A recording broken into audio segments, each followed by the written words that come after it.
لك شيء كثير قريب ويعني لي شيء يعجبك. يلا بسم الله ان شاء الله. تعرف المكان ذا؟ ما تعرفه؟ هذا وش هو؟ معارض سيارات. حلو. في اوضح من كذا؟ يا رجال في اوضح من كذا ولا ما في اوضح من لا كذا؟ والله تشتري لي سيارة؟ في اوضح من كذا؟ الله يسعدك والله. ها؟ بالله ايش السالفة والله من جد. انا جاي المعارض ليه؟ شوف معارض سيارات. والله ما ادري ايش ترى. بالشارع سيارات. ما شاء الله تبارك ورب الله. المصحف اني ما جبتك هنا الا انت وتستاهل. يا رجال. اي والله. والله نتكلم من جد ورب المصحف. اوكي انا استاهل بس ايش؟ والله اني صادق. يا رجل. ورب المصحف. واني والله؟ اي والله وانا مخطط انك اول ما تصحى من النوم. اول ما اصحى من النوم اول ما تصحى من النوم كذا افاجئك. ما ادري احس في شيء غلط. بكيفك بكيفك حتشوف قدام. طيب جاهز؟ ايه هذه المعارض صح؟ هنا بوفية اقسم بالله عليها فطور اول ما تصحى تفطر منها. اوه دمار شامل. ان شاء الله عنك انت والله. والله انها مفاجأة حلوة فطور. اسال الله الهدايه. شطة ولا بدون شطة؟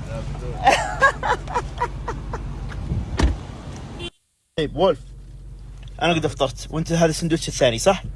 اسالك بالله قيم السندوتش. والله انه مره جامد. ما اني قلت لك انها بتعجبك مفاجأة. اسالك بالله عجبتك ولا ما عجبتك؟ والله العظيم انه كان يمدحها قبل شوي يقول والله انها عجبتني. هذا اهم حاجه الحمد لله. قلت لك انا قد كلمتي اللهم لك الحمد حتى ترضى ايش هو؟ وإذا في رضيت جدول وبعد حبيبي الرضا. دقيقه ايش هو؟ انت قلت لي جدول اوف. هذا ساندويتش. لا والله ما هو الجدول ذا. لا والله. قل والله. لا والله. والله ما مكتوب. شوفوا يا جماعه الخير شوفوا طلعنا جدول. اجهني بالله كيف الجداول الجزمات ها يا حليلك. شوف المويه بالله ناظر كيف صافيه. هذه موجوده عندنا فبها في بني ماجل. اوديه وغيول وشلالات وانهار. رجعت البيت عشان انزل لكم مقطع الساعه 2 الظهر. مقطع فانتاستيك من العيار الثقيل. وكمان نجهز مقطع الوولف.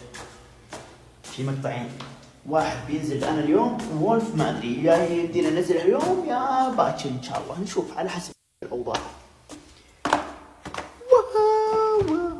اما انك جالس هنا ليش؟ شو مالك يا زلمه؟